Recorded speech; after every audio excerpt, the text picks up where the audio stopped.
Vous écoutez Radio Lomé, il est 12h30.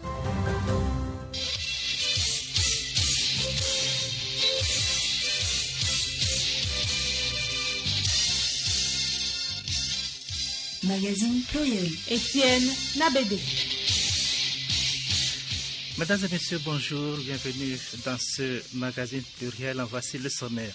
Mise en œuvre du sous-projet appui à l'assainissement de la plage, des échanges d'idées entre l'Agence nationale d'assainissement et de salubrité publique ANASAP et d'autres acteurs du domaine de la salubrité ont eu lieu hier.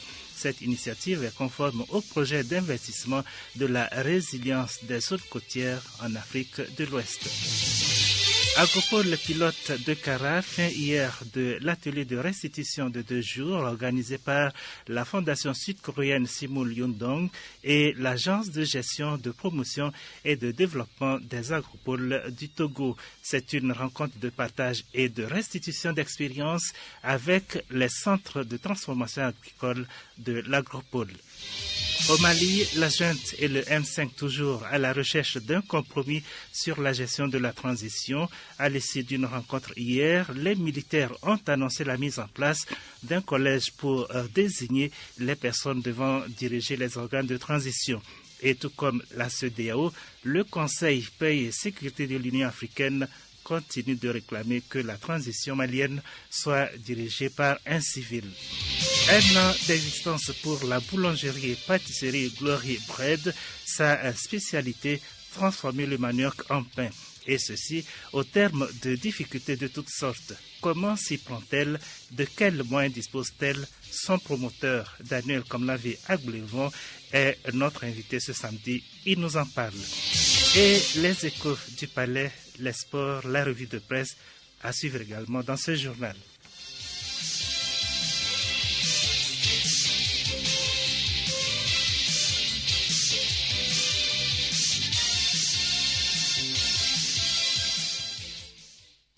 Mesdames et messieurs, à nouveau, bonjour.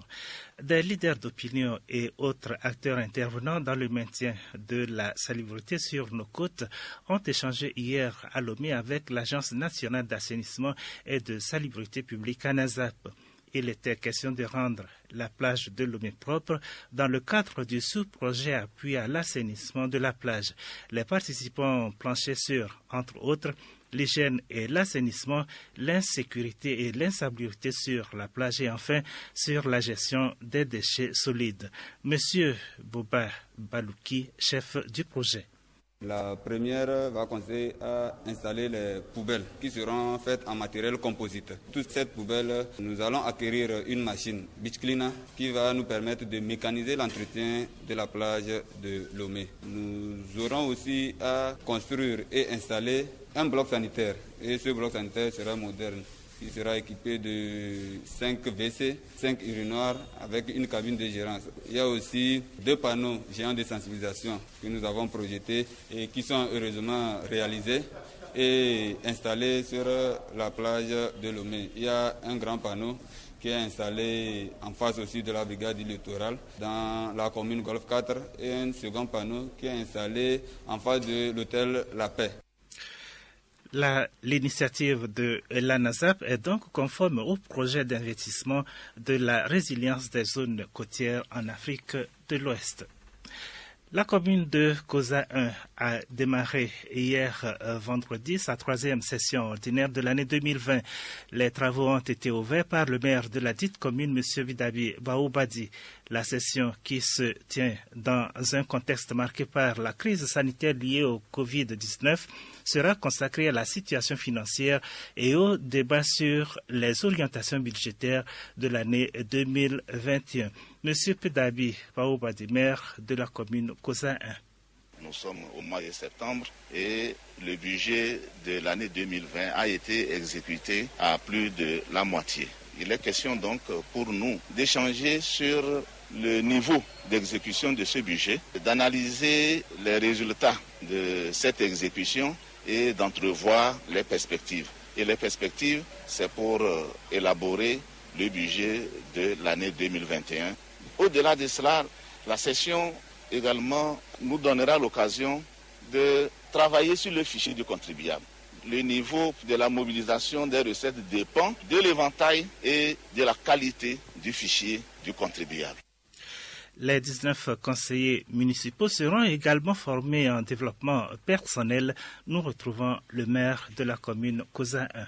Nous-mêmes, les élus locaux que nous sommes, nous devons être formés. Nous devons avoir une vision. Et pour avoir une vision, nous devons avoir confiance en nous-mêmes. Nous devons savoir quelles sont nos forces, nos faiblesses. Quand nous les reconnaissons, nous allons nous ouvrir et faire en sorte que nous puissions donner à chacun l'occasion d'apporter sa contribution. À l'ouverture de cette troisième session ordinaire, le maire de la commune Koza 1 a exhorté les conseillers à renforcer la sensibilisation sur le coronavirus. Les travaux vont s'étaler sur 2 semaines. L'atelier de restitution de Kara ouvert jeudi s'est achevé hier. Pendant 2 jours, les participants à cette rencontre ont réfléchi sur comment communiquer davantage sur l'approche Simul Yundong et échanger sur les expériences entre les parties prenantes. L'atelier est organisé par la Fondation sud-coréenne Simul Yundong et l'Agence de gestion de promotion et de développement des agropoles au Togo à Prodat. Des 10 agropoles retenus au Togo, celui de Kara reçoit la première expérimentation. Plusieurs missions ont donc été effectuées en Corée du Sud par des Togolais pour acquérir l'expérience en matière de développement rural. C'est ici donc la raison de cet atelier qui se veut une rencontre de partage et de restitution d'expérience avec les centres de transformation agricole de l'agropole. Monsieur Paul Aga, chef projet à la Fondation Simul Yundong. L'État togolais a signé un partenariat avec la Fondation Simawil, qui est une fondation coréenne, qui a une riche expérience en organisation des coopératives et en promotion du monde rural. Donc c'est dans ce cadre que la Fondation a permis à des missions togolaises de se rendre en Corée du Sud, notamment les services techniques de l'État, les directions de l'agriculture, de l'ICAT, les agents de l'agropole et même les producteurs qui sont dans nos communautés, à aller s'enquérir de l'expérience coréenne.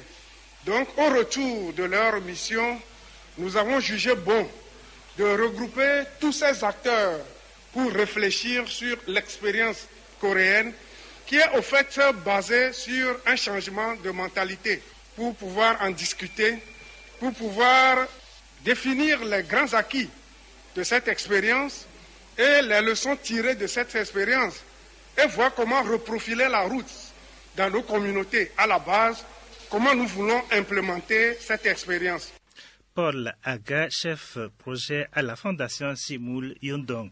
Un appel a été lancé par le directeur général de l'APRODAT, Togbi Ari Edem Akovi, aux participants à faire un saut qualitatif vers l'atteinte des objectifs du projet.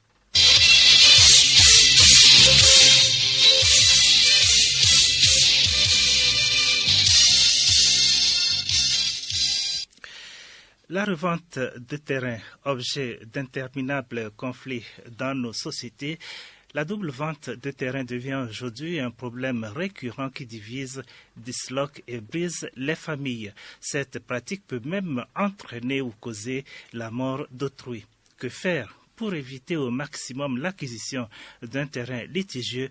Élément de réponse dans ce magazine, grâce Goto à Lisbeth Barandao. Plusieurs propriétaires pour un seul et même terrain. La double vente est une situation qui n'épargne presque personne. Ils sont plusieurs à se faire prendre dans ce étau et très souvent, beaucoup en sortent perdants. Des avis de quelques citoyens ayant été victimes. Un midi comme ça, un monsieur m'a appelé que j'ai écrit le numéro sur son terrain. Je lui ai présenté les papiers. Il a vu le reçu. Il a dit que j'ai raison, que c'est tout récemment seulement qu'on lui a vendu le terrain. Je connais un homme qui est dans sa maison il y a 10 ans. Récemment, il y a un monsieur qui a débarqué. Il dit voilà, c'est son terrain. L'histoire était obligée de se retrouver à la justice. Et cet homme a dépensé beaucoup d'argent avant que l'histoire ne se décante. Cette histoire de double vente, c'est vraiment... Il y a des gens qui vendent des terrains sans les autres membres de la famille. Et des fois, c'est la décision de la justice qui prend le dessus. La double vente de terrain provient souvent des propriétaires terriens. Le chef du canton d'Aflao Sagbado, Togbui Semekonao 4, témoigne et propose quelques solutions contre cette pratique. Les propriétaires terriens, après avoir vendu les lopins de terre, eux-mêmes complotent avec une autre personne qui vient réclamer que lui aussi il doit hériter de ce terrain.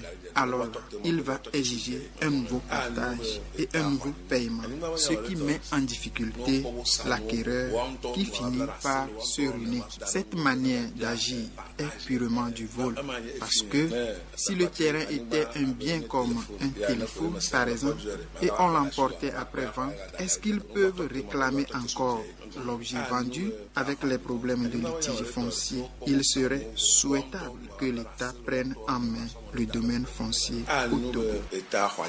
Le spécialiste de la question Assi Eloge, juriste, collaborateur à l'étude de Maître Alaza Ibrahim, donne les causes liées à cette pratique.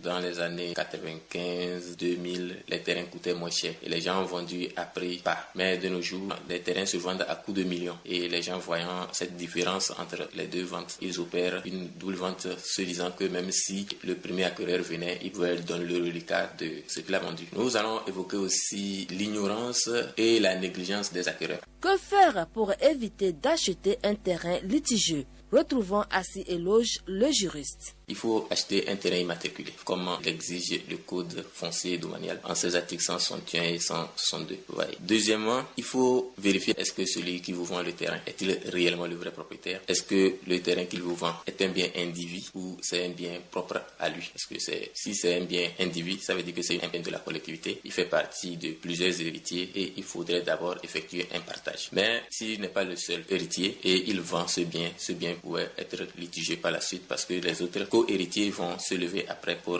revendiquer le droit de propriété. Il faut aussi vérifier l'honnêteté du vendeur, surtout que de nos jours, le prix des terrains est très élevé. Et il faut s'approcher aussi du milieu, se renseigner auprès des riverains, auprès du chef, auprès des collectivités alentours pour voir réellement est-ce que ce terrain est libre. Quoi qu'il en soit, revendre à une ou plusieurs personnes une parcelle de terrain déjà acquise est un acte malhonnête et suicidaire. Évitons d'avoir sur notre conscience la mort de personnes innocentes, parce que tout ce que l'homme aura semé, il le récoltera certainement quelque part. Eh bien, merci à toi, Alice Baranda. Situation du Covid-19 au Togo à la date d'hier. En rappel, 22 personnes des 992 ont été testées positives hier. Elles portent le nombre total de cas positifs à 1640. Ces 22 personnes sont donc âgées de 4 à 60 ans et se répartissent comme suit. 10 cas parmi les contacts de femmes et 2 hommes dans la préfecture d'Agoué, 4 hommes dans la préfecture du Golfe, 2 hommes dans la préfecture de Kloto. 7 cas parmi les suspects, 1 homme dans la préfecture d'Agoué, 2 femmes et 1 homme dans la préfecture du Golfe, 1 femme dans la préfecture de la Kosa, 2 hommes dans la préfecture de Tchaoudjo. 5 cas parmi les dépistés, 3 femmes et 2 hommes dans la préfecture du Golfe. 8 guéris ont été enregistrés et portent le nombre total de patients guéris du Covid-19 à 1251 personnes. Le nombre de décès reste inchangé à 41 et le nombre de cas actifs est de 348.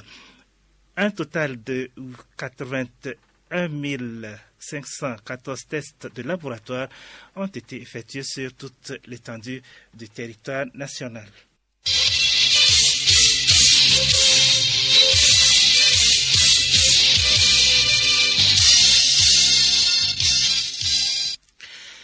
Le Mali toujours au devant de la scène politique internationale. Une délégation de la junte malienne a rencontré hier le M5. Les militaires qui ont pris le pouvoir le 18 août dernier ont annoncé la mise en place d'un collège pour désigner les personnes devant diriger les organes de transition. Nourama Lassé. Les deux entités divergent cependant sur les résultats des concertations nationales. Le M5 a publiquement affirmé que la tendance générale chez les partisans à cette rencontre était d'avoir à la tête de présidence de transition un civil. De leur côté, les militaires, brandissant des documents, affirment que la tendance est plutôt du côté d'un militaire à la tête de la présidence. La junte se voit bien à cette place, mais la CEDEAO reste ferme. Un président et un premier ministre de transition civile. Les hommes forts du moment sont donc à la recherche d'un compromis. Le temps presse. L'Union africaine maintient la pression sur le Mali. Tout comme la CEDEAO, l'organisation continue de réclamer que la transition malienne soit dirigée par un civil. Pour une transition rapide, menée par un civil et un retour à l'ordre constitutionnel. Alors que la durée et la forme que prendra la transition est depuis plusieurs semaines au centre de toutes les discussions, la ministre française de la Défense, Florence Parly, rassure que les opérations menées par l'armée malienne avec l'appui de la force Barkhane contre les groupes djihadistes se poursuivent. Par ailleurs, la coalition internationale qui s'est progressivement constituée depuis le sommet de Pau continue à se mettre en place. Merci à toi, Norama Lassé. Présidentielle ivoirienne, après la validation de la candidature d'Alassane Ouattara, l'opposition semble se rapprocher pour faire barrage. Tous sont d'accord sur deux choses, à savoir la candidature de Ouattara est illégale et les conditions ne sont pas réunies pour organiser des élections apaisées, transparentes et équitables. Un ex-officier centrafricain a été mis en examen et incarcéré hier en France pour crime de guerre. Cet ex-responsable de la garde du président centrafricain déchu François Bozizé a été arrêté mardi dans l'est de la France. Eric Damboui Bagal est aussi accusé pour acte de torture et association de malfaiteurs en vue de la préparation de crimes de guerre entre 2007 et 2014. L'ambassadeur de France à Abidjan, Gilles Hubertson, a été rappelé à Paris la semaine dernière dans le cadre d'une mesure administrative prise par le cabinet du ministre français Jean-Yves Le Drian. Ce rappel, dit-on à Paris, n'est pas de nature politique et n'a aucun lien avec un éventuel malentendu entre les présidents Macron et Ouattara. Le ministère français des Affaires étrangères est donc à la recherche d'un diplomate capable de remplacer Gilles Hubertson au plus vite, c'est-à-dire avant la présidentielle ivoirienne du 31 octobre.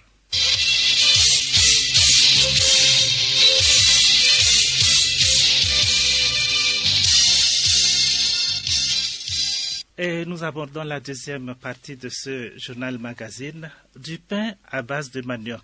Voilà un an que Daniel Komlavi Agblevan donne vie à son rêve.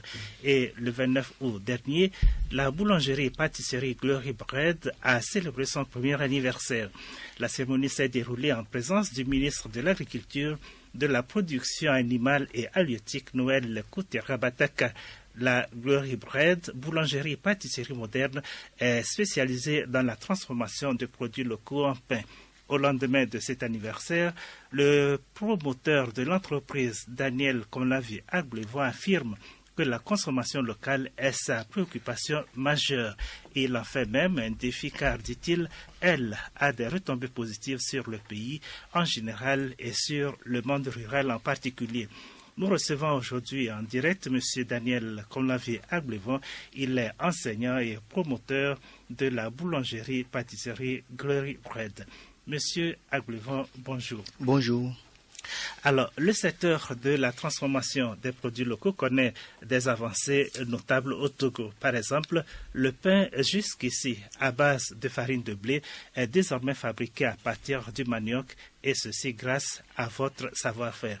Comment l'idée est donc venue dans votre tête, monsieur Agblevan? Merci.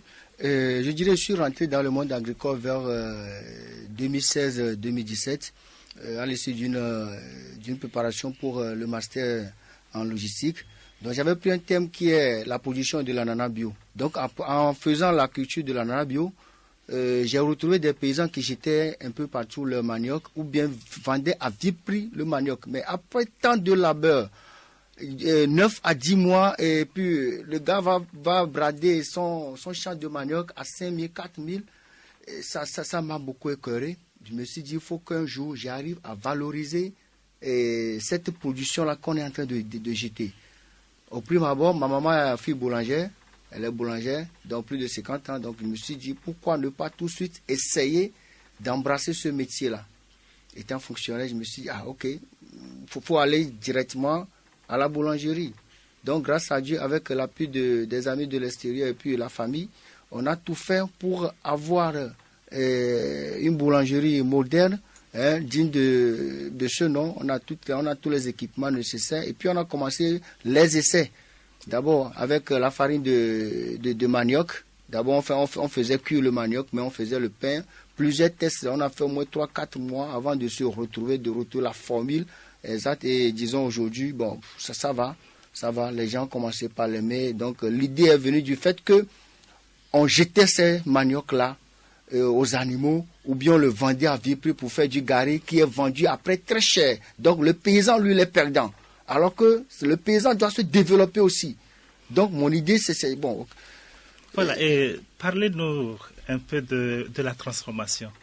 Et la transformation même Comment ça se fait? Et ça se fait à plusieurs étapes. D'abord, on prend le manioc même. Aujourd'hui, on prend la farine on prend le manioc, on le met en farine. Après l'avoir mis en farine, dans la boulangerie même, nous avons tout là-bas. On prend pas la farine chez d'autres personnes. C'est nous-mêmes qui faisons la farine, nous-mêmes. Et puis on procède maintenant à l'incorporation de la farine là aux différents ingrédients qui peuvent faire lever la pâte, ajouter avec un peu de blé, et puis paf, ça prend. Mais en pâtisserie, boulangerie, après le traitement de la farine même, on passe directement à la production. Et ça marche? Ça marche correctement, impeccable. Alors, comment vous procurez le manioc en 7 ans pour, disons, sur toute une année? Comment vous le procurez? Le manioc, elle est là. Sur tout l'étendue du territoire, il y en a plein, il y en a beaucoup. Mais il y a beaucoup de variétés, plus de 200 variétés. Mais ce que nous utilisons pour faire le pain, c'est seulement 3 variétés qu'on retrouve vers le nord du pays. Et puis on l'achemine vers ici, et on le traite, et puis on fait. Sinon, pour se procurer du manioc, il n'y a même pas de problème. Il y en a, le manioc est là. Peut-on savoir à peu près combien de tonnes de pain, enfin, je ne sais pas, combien de quantité, quelle est la quantité que vous produisez par an? Et l'année passée, mais le mois passé, quand nous avons fait le bilan d'un an, on a utilisé presque 2 tonnes de manioc, de farine de manioc. Presque 2 tonnes. Uniquement en provenance du Togo? Oui, du Togo. 2 tonnes. On a utilisé 2 tonnes. Mais ça fait 1 mois déjà, bientôt 1 mois. C'est-à-dire, après les 1 an là, ces 2-3 semaines là, on a déjà pris 400 kilos. Donc ça veut dire qu'après 1 an, quand les gens ont su que ce que nous faisons c'est du bon, la production a commencé par augmenter par rapport à l'année passée. Oui, et monsieur Agblevon, parlez-nous un peu de la commercialisation. Est-ce que les Togolais, comment est-ce qu'ils trouvent ce pain? Ils le consomment? Les gens le consomment. Tous ceux qui ont eu la chance de goûter à nos produits, ils reviennent toujours. Ils reviennent pour le prendre. Certes, on a un problème de distribution aujourd'hui dans le pays, parce que je suis le seul à le faire. Je suis à Lomé. Les gens de Dapon demandent à ce qu'on envoie ça là-bas. Mais c'est un pain normal qui fait 3-4 jours et puis ça prend la moisissure. À moins que vous le mettez dans un congélateur. Là. Mais comment faire pour que ça atteigne les gens de l'intérieur? Il faut maintenant les former. Il faut former les boulangers. Il faut former les boulangers qui sont à l'intérieur du pays. Moi seul, je ne peux pas le faire. Je ne peux pas faire la lutte là seul. Les boulangers n'ont qu'à se joindre à nous pour qu'on puisse les former également pour valoriser le manioc et les autres céréales dans leur région. Sinon, le problème de distribution, c'est le majeur problème que je rencontre actuellement dans la lutte que je mène. Même les supermarchés à Lomé, il y a beaucoup qui sont très réticents à prendre nos produits. Oui, comment vous allez vous y prendre pour régler ce problème de formation? Ça, c'est le ministère de tutelle est là. Le ministère de l'enseignement technique et de la formation professionnelle est là. Avec l'appui du ministère de l'Agriculture, je pense qu'on peut organiser ces formations-là à l'intérieur du pays, à l'endroit des boulangers, comme l'a déjà commencé Ouadel. Ouadel a déjà commencé. il faut maintenant qu'il y a des appuis dans ce secteur-là pour pouvoir nous aider à former les gens. Je ne peux pas me déplacer avec mes propres moyens que je n'en ai même plus, hein, pour aller faire former. Il faut que ces structures-là nous viennent en aide et on va former les autres boulangeries. Oui, et si déjà vous rencontrez à ce stade des difficultés, comment pensez-vous, est-ce que vous pensez exporter le produit hors des frontières? Bien sûr. Alors, ça va même pas durer. Si les Togolais refusent, les autres vont le prendre. Hein? Ça va prendre. Il y a plein de requêtes, ou il y a plein de demandes ici. Il y a la Côte d'Ivoire qui demande, les Béninois demandent. Même il y a quelqu'un qui est aux États-Unis qui a dit, bon, Daniel, qu'est-ce qu'on va faire pour instaurer Africa de tels produits-là sur notre Africa Market aux États-Unis? Je dis, ok, on va réfléchir par rapport au système AGOA. Donc, bientôt, ça ne va pas durer. On va envoyer nos pains à l'intérieur et à l'extérieur du pays. Oui, bon, il faut que la consommation sur place soit satisfaite. S'il n'y a pas de formation, si vous n'avez pas initié de formation, comment est-ce que vous pourrez exporter le produit à l'extérieur? J'ai déjà quelques boulangers, des jeunes qui ont fait l'école de boulangerie ici. Je les ai recrutés chez moi. Je les ai transmis ce que moi je connais, les tests, tout ce que je les ai formés. Donc aujourd'hui, si à l'extérieur, on demande mon aide, je vais envoyer ces jeunes-là pour former les gens. Même à l'intérieur du pays aujourd'hui, au Togo, si on dit de former, je ne sais pas moi qui va être sur tous les fonds. Les jeunes sont là. Il y a déjà 7 à 8 personnes qui sont déjà formées bien et qui peuvent aller répondre valablement à la formation. Oui, je rappelle que nous sommes dans ce studio avec M. Daniel Komlavi Ablevon, enseignant, promoteur de Glory Bread. Alors, M. Ablevon, on sait que le parcours est difficile, ce n'est pas facile. Alors, quelles sont les difficultés, si vous voulez bien revenir sur les difficultés que vous rencontrez au quotidien? J'avais commencé par le dire, c'est le problème de distribution. C'est le problème de distribution. Tous les Togolais voudraient que le pain à base de manioc, de patates douces, igname, les céréales là, où actuellement on a même incorporé les plantes et légumes médicinales. Hein? Et notre slogan cette année, c'est tu rentres chez nous, dans la boulangerie, quand tu rentres chez nous, c'est votre pharmacie. Vous ressortez avec le médicament qui est le pain. Tu manges ce pain, c'est pour ta santé, c'est pour renforcer ton système immunitaire, pas seulement contre Covid. Parce que c'est Covid qui est venu, tout le monde crie, on veut renforcer le système immunitaire. On doit renforcer le système immunitaire contre d'autres maladies également. Vous prenez le pain en base de gingembre, curcuma, c'est pour renforcer ton système immunitaire contre les autres maladies. Tout le monde le veut dans les quartiers reculés. Mais comment faire pour qu'ils aient la possibilité de payer ça chez eux? Il faut que les points de vente se créent. Et ces points de vente, franchement, voilà, moi, j'ai plus les moyens aujourd'hui pour créer ces points de vente. Il doit y avoir des distributeurs, des gens qui doivent se porter volonté d'être distributeurs, et nous, on les donne ces pains-là pour pouvoir livrer. C'est d'ailleurs dans cette logique-là que il y a certains supermarchés comme Ranco, Concorde et quelques tiels qui déjà ont accepté de prendre nos produits pour déposer dans leur vitrine pour pouvoir les vendre. Et on donne des hôtesses là-bas qui font 1 à 2 semaines pour des périodes de dégustation. Donc c'est le majeur problème, c'est la distribution. Il faut que tous les Togolais, les commerçants, les supermarchés acceptent, les bonnes dames au bord des routes là, acceptent de prendre nos pains et les mettre à disposition de la population. Le second problème maintenant, c'est les autres boulangeries. Les autres boulangeries, s'ils veulent effectivement que la consommation locale booste pour pouvoir rester dans la ligne droite du gouvernement qui est la promotion de la consommation locale, pour faire développer les populations de base, on doit tout faire pour pouvoir préparer du pain à base de nos céréales et de nos tubercules. C'est très facile à faire, il suffit seulement de maîtriser la technique. Donc c'est nos 2 gros problèmes que nous avons actuellement.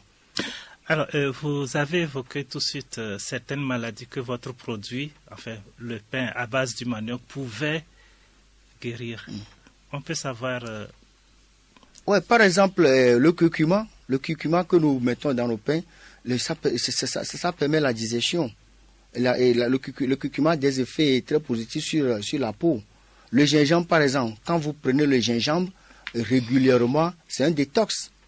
Et puis c'est un stimulant aussi. C'est un aphrodisiaque. Vous voyez, il y a une épice qu'on appelle cumin et coriandre. Les deux épices là, nous le mettons également dans le pain. Le cou de girofle, ça va dans le pain. Nous sommes en train de réfléchir, voir comment est-ce que nous pouvons mettre d'autres, les nep autres là, l'incorporer pour pouvoir faire du pain également. C'est-à-dire le pain, quand tu le consommes chez nous aujourd'hui, ça doit te procurer de la santé. C'est pas un pain que tu vas manger et derrière, quand tu vas aller aux toilettes, là, on va commencer par entendre ton bruit parce qu'il y a l'hémorroïde qui est en train de grossir. Non. Bien, monsieur Ablevon, je suis tout à fait d'accord avec vous et vivement que votre appel à l'aide pour la promotion de votre initiative soit entendu. Alors, 1 an après le lancement de Glory Bread, quel bilan faites-vous? Le bilan, elle est positif et puis négatif. Positif en ce sens que je me réjouis aujourd'hui que les gens savent qu'on peut faire du pain à base de manioc, à base de patates douces, des céréales et même avec nos plantes médicinales, nos épices là, on peut l'incorporer au pain. Ça, c'est une joie pour moi et ça, les gens le consomment et puis ils ont la santé et puis ils l'apprécient. Ça, c'est le côté positif. Le côté négatif, c'est que je suis sorti avec un bilan et avec un résultat négatif. Un résultat négatif. En ce sens que? En ce sens qu'il faut donner, il faut faire déguster. J'ai passé un mois en cours où chaque matin, ou chaque jour, on donne 2000 francs de pain à déguster. 2000 francs fois 30, ça fait 60 000. C'est perdu comme ça. Quelqu'un est à Gbavi, il dit non, je vais goûter ton pain. Je suis obligé de prendre ma voiture, d'aller le livrer à Gbavi. Quelqu'un à Dapon dit, mais Daniel, je peux goûter ton croissant. Et vous voulez pour combien? Si tu peux m'envoyer pour 1500, ça fait 5 croissants. Lui, il est à Dapon. Je suis obligé de prendre ma voiture, de venir à GTA et de l'envoyer. Je paie les frais de voyage, de transport, 1000 francs. Il arrive avant te faire Timoni, 1500. Quand tu te totalises après, tu as des pertes. Vous voyez? Mais je le fais avec fierté parce que ça permet à la personne de connaître le produit et de vouloir le consommer avec le temps. Oui, mais le succès est au bout. Oui, du succès. C'est ce que j'ai dit. Ma satisfaction, c'est que les gens sont satisfaits du produit que je fais. Alors, mais à côté, il y a le résultat négatif qu'il faut minimiser. Voilà. Mais j'ai l'espoir. Je sais que tel que ça a commencé par booster les 2-3 semaines là, ça va prendre. Je crois qu'il vaut mieux voir devant. Oui. Non, je regarde pas trop les pertes, sinon je risque de voilà. C'est ça. Monsieur Ablevon, vous êtes donc enseignant et promoteur de la boulangerie-pâtisserie Glory Bread. Est-ce que vous avez un message à l'endroit des Togolais qui nous écoutent? Si j'ai un message, d'abord c'est de dire merci à tous ceux qui ont opté pour nos produits. Merci à eux, à la radio Lomé, à tous les médias qui m'accompagnent toujours, à tous les journalistes qui sont toujours à mes côtés, qui luttent vraiment pour la consommation locale. Et puis, je lance encore un appel fort aux autorités, au ministère de l'enseignement technique et de la promotion, et au ministère du commerce également, qui est notre ministère tutelle pour la consommation locale. Déjà, le mois prochain, on sera dans le mois de la consommation locale. Et il faut que ça soit une action et non, vous m'excusez du verbiage. Il faut que ça soit une action. Quand on parle de consommation locale, nos autorités n'ont qu'à faire d'action. L'action. La parole, c'est bon. Mais il faut que ça soit pas des actes concrets, quoi. Qu'on voit nos ministres, nos directeurs généraux là, en train de consommer ce qui est local, pas dans les rayons des supermarchés pour prendre des produits toujours européens. Donc le mot fort à lancer à leur endroit, qu'ils aillent directement dans l'action, dans le concret, pour nous aider, nous qui les suivons, à toujours les suivre. Bien, monsieur Ablevon, promoteur de la boulangerie-pâtisserie Glory Bread, merci d'être passé sur nos antennes. Merci.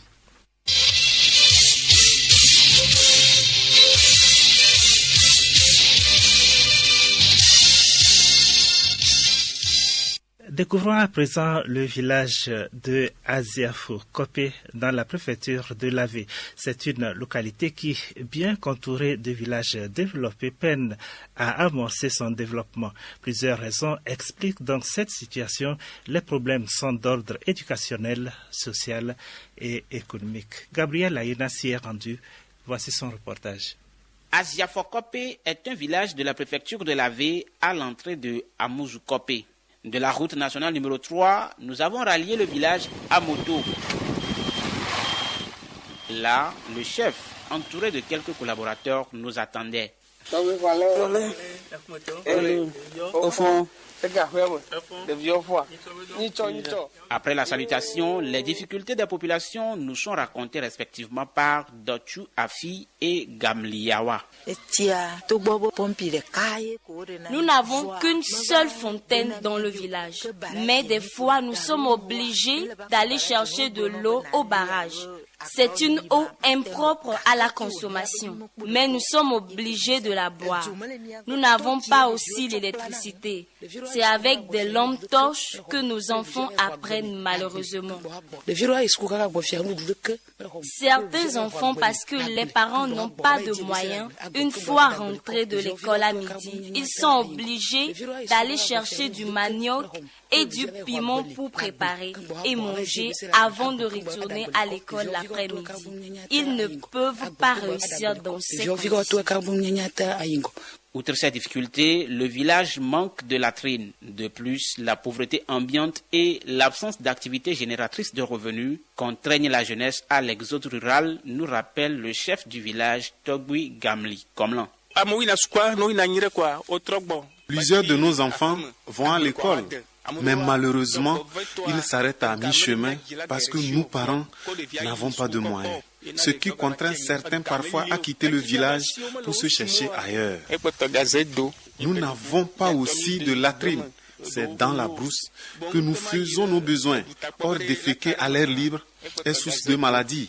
Alors nous avons besoin d'aide. Afin de sortir ce village de tous ces problèmes et maux, des pistes de solutions sont proposées par des personnes de bonne volonté qui nous ont dirigés vers ce village. Afan Komi Élysée de l'association Action pour le salut des enfants démunis et Chantal Donvidé de Aklala Batik. Le village même a besoin de l'équipement, créer une activité génératrice de revenus pour ces jeunes. Il y a beaucoup de manioc que les femmes ont planté, donc on peut les aider dans la transformation des produits locaux. Et ces femmes peuvent transformer les manioc, les tomates qui sont dans le village, qui se gâtent et elles vendent ça à vil prix. On peut les aider à transformer ces légumes et les produits pour pouvoir vendre ça et gagner de l'argent pour la scolarité de leurs enfants, pour que les enfants puissent aller de l'avant. C'est un village enclavé, délaissé. Ce que nous pouvons faire, c'est de les aider à avoir l'eau, par exemple, et permettre à la jeunesse à s'autosuffire. De plus, un village qui est à 400 mètres de l'électricité, il n'y a pas d'électricité dans le village. Vraiment, c'est des choses qu'on doit faire pour les aider. Le besoin est urgent. Le village d'Aziafokope nécessite de l'aide. Les femmes lancent un appel. Il est préférable que nous aidons nos maris un peu avec nos propres activités économiques. S'ils sont au champ, nos enfants également. Et si nous aussi, nous n'avons pas de source de revenus, ce sera compliqué pour nous. C'est pourquoi nous sollicitons votre aide, notamment en nous initiant aux activités génératrices de revenus pour une meilleure vie. Toute personne de bonne volonté qui nous aidera, c'est Dieu qui le lui rendra. Ça, c'est notre prière. Que ces cris de détresse des habitants d'Aziafokope soient entendus et que des solutions leur soient apportées pour le bonheur des populations.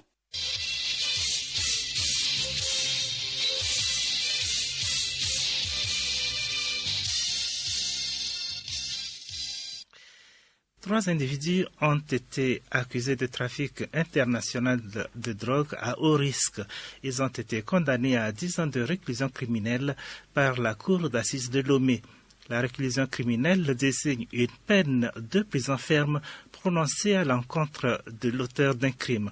Le trafic de drogue, étant donc considéré comme un crime, dépasse le simple fait d'acheter et de revendre cette substance. Il inclut à la fois la production, la fabrication, l'importation, l'exportation, le transport, la détention, l'offre, la vente, l'achat et l'emploi illicite des stupéfiants. Voilà ce qui justifie la peine infligée à ces trois individus. Retour sur les faits avec Hélène Assabi dans Écho du Palais. Le nommé Uche, résident en Malaisie, avait envoyé deux sœurs, Ezik et Amira à Lomé pour lui ramener de la drogue dissimulée dans 2 valises contre une rémunération. Les deux sœurs arrivèrent à Lomé le 25 novembre et logèrent à l'hôtel Ibis. Le nommé Tchoukoudi, après leur avoir téléphoné de Lagos sur instruction de Uche, arrivait à Lomé le 1er décembre 2011 avec une valise avec promesse de repartir pour amener la seconde valise au plus tard le 5 décembre 2011. La première valise fut alors remise à la sœur cadette pour devancer l'aînée. Ainsi, le 2 décembre 2011, Tchoukoudi et Azikan accompagnèrent alors Amira à l'aéroport international Gnassingbé Yadéman pour prendre le vol. Le contrôle d'usage ayant révélé des emballages suspects dans le double fond de la valise, les 3 acolytes furent interpellés par les agents de l'ANR et remis à la disposition de l'Office central de répression du trafic illicite des drogues et du blanchiment. L'analyse et la pesée ont permis de conclure que les 3 emballages suspects contenaient de la cocaïne d'un poids total de 3 kg. Après avoir reconnu en enquête préliminaire les faits de trafic international de drogue à haut risque qui leur sont reprochés, les 2 sœurs ont changé de version devant le magistrat instructeur en déclarant qu'elles ne savaient pas que les 2 valises qu'elles sont venues à Lomé pour récupérer contenaient de la drogue. En revanche, leur acolyte est demeuré constant dans la reconnaissance des faits de complicité de trafic international de drogue à haut risque qui lui sont imputés, en précisant que les 2 sœurs connaissaient bien la mission de transport illicite de drogue qui leur a été confiée par Uche. Accusés de trafic et complicité de trafic international de drogue à haut risque, les 3 ont été condamnés à 10 ans de réclusion criminelle.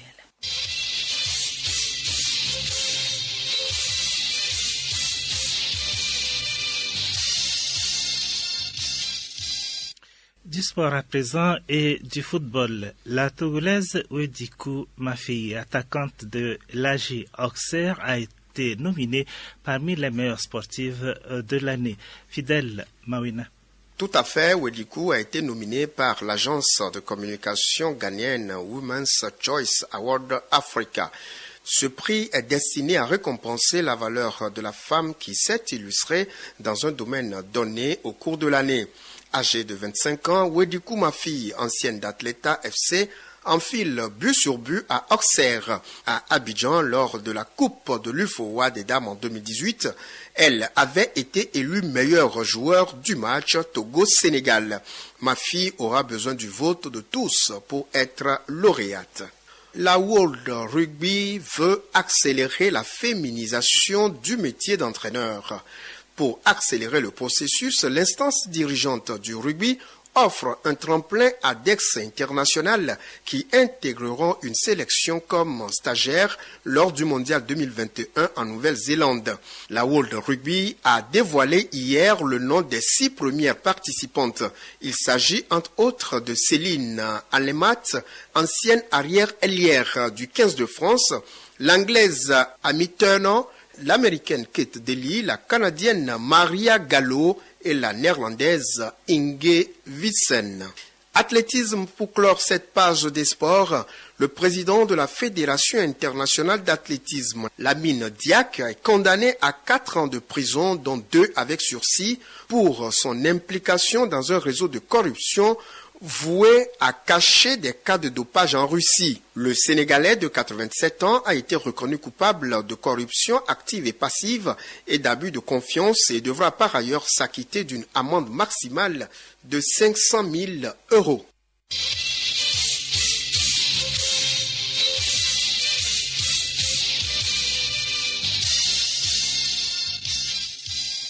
Revue de presse. Parmi les sujets largement commentés cette semaine par la presse togolaise, la crise à la Chambre de commerce et d'industrie du Togo, l'affaire Adoyi, l'accompagnement du personnel soignant par le gouvernement à travers une assurance spéciale Covid-19, les témoignages du ministre des Enseignements primaires et secondaires et la prorogation de l'état d'urgence sanitaire. Juliette Kandé.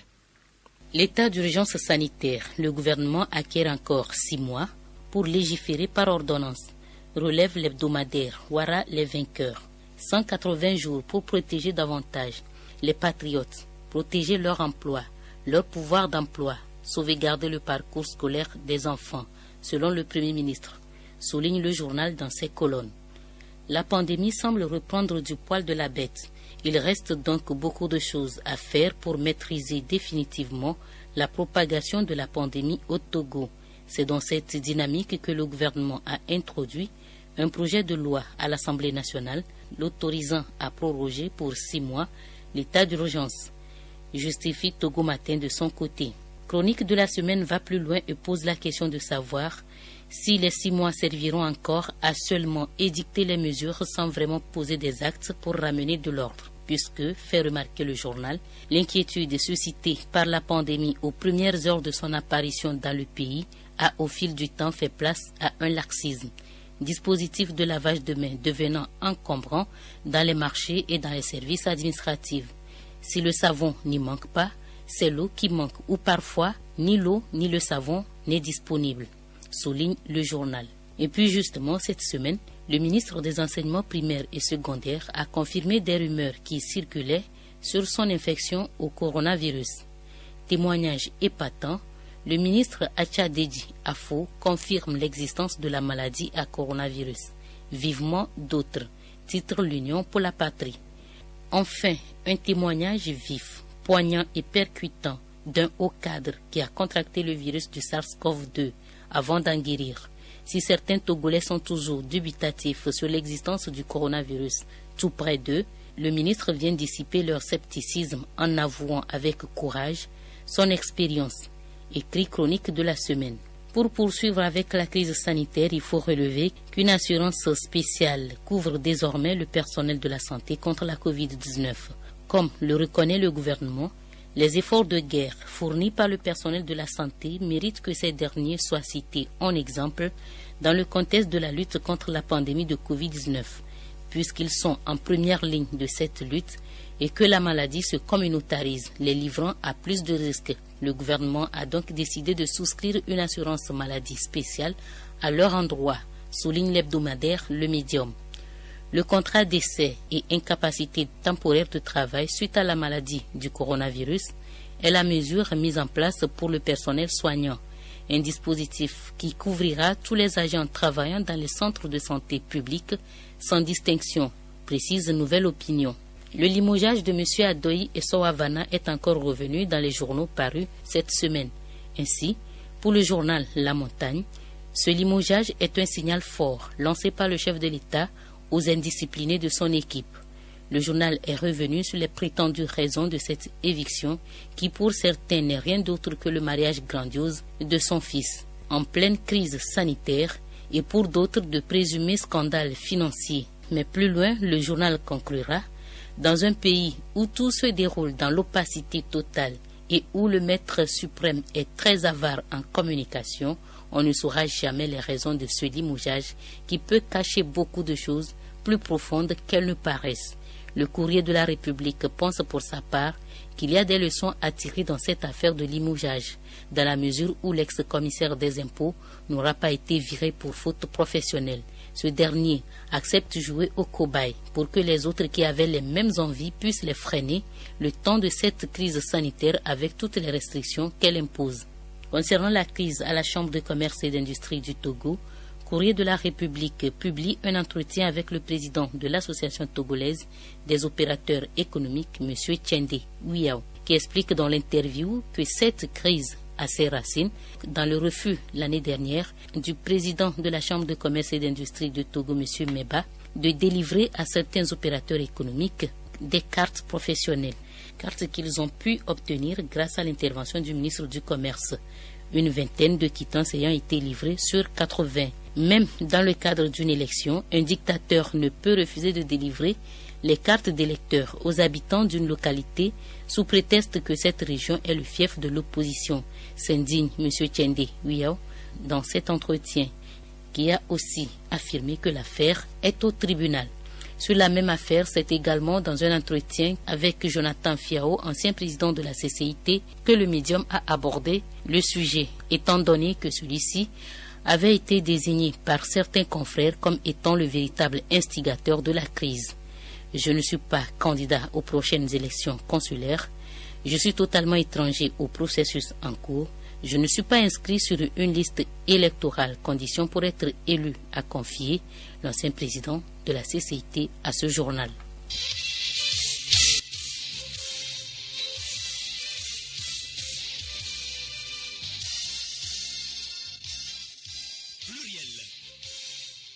magazine hebdomadaire de Radio Lomé.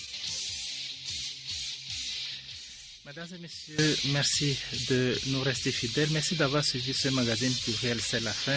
Mais avant de nous séparer, voici la rubrique de sensibilisation. Coronavirus, le mal est là et n'a de cesse d'étendre par toutes ses ramifications. Juliette Kamdé nous invite aujourd'hui à garder la tête sur les épaules car, dit-elle, ça n'arrive pas qu'aux autres. Chronique sensibilisation avec donc Juliette Kamdé.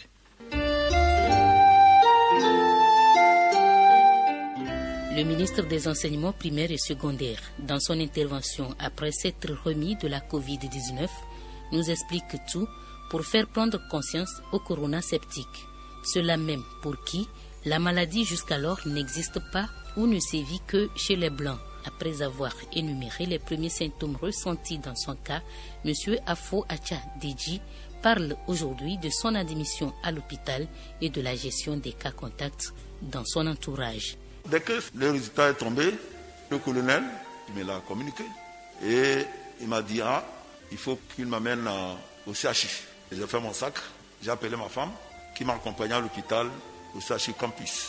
J'ai dit j'ai des cas contacts. Autour de moi, une trentaine de personnes.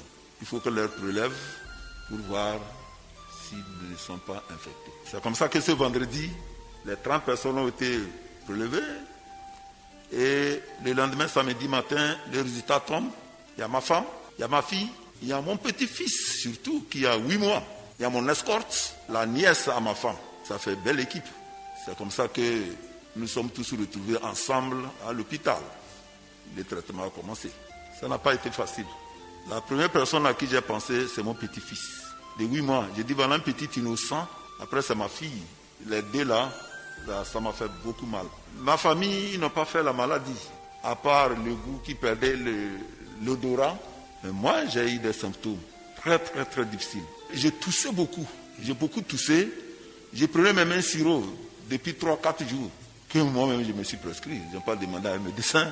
J'ai demandé en pharmacie qui n'ont pas me trouvé un sirop. Est-ce que c'est tout sèche? J'ai dit oui, c'est une tout sèche. Donc on m'a conseillé un sirop que je prenais jusqu'au jour là, le samedi. Après le scanner, on me dit que j'ai des lésions au poumon. Alors moi j'ai dit, je ne comprenais plus ce que c'est que lésions. J'ai appelé le colonel Djibril, j'ai dit vos histoires de lésions, je ne sais pas ce que c'est. Est-ce que mes poumons ne sont pas troués? Alors là, il a souri, il me dit non, c'est le fait de tousser. Il y a eu, j'ai dit non, dites-moi la vérité. Et cette nuit-là, on m'a donné un autre sirop et j'ai commencé à prendre. Voilà, mais c'est que pendant une bonne semaine, j'étais toujours très faible. Quand je me couche, j'ai de l'insomnie, ce qui ne m'arrive jamais. Au niveau de la respiration, j'ai senti que c'était difficile. C'était difficile et je prenais les produits. Les médecins passaient me voir et au bout d'une semaine, j'ai senti que ça commençait à aller. Mais j'étais toujours très fatigué. Le virus circule toujours. Le port de masque, le lavage régulier des mains, le respect de la distanciation physique sauvent.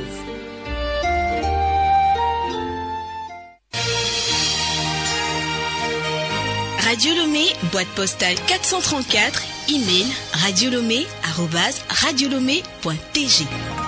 radiolomé.tg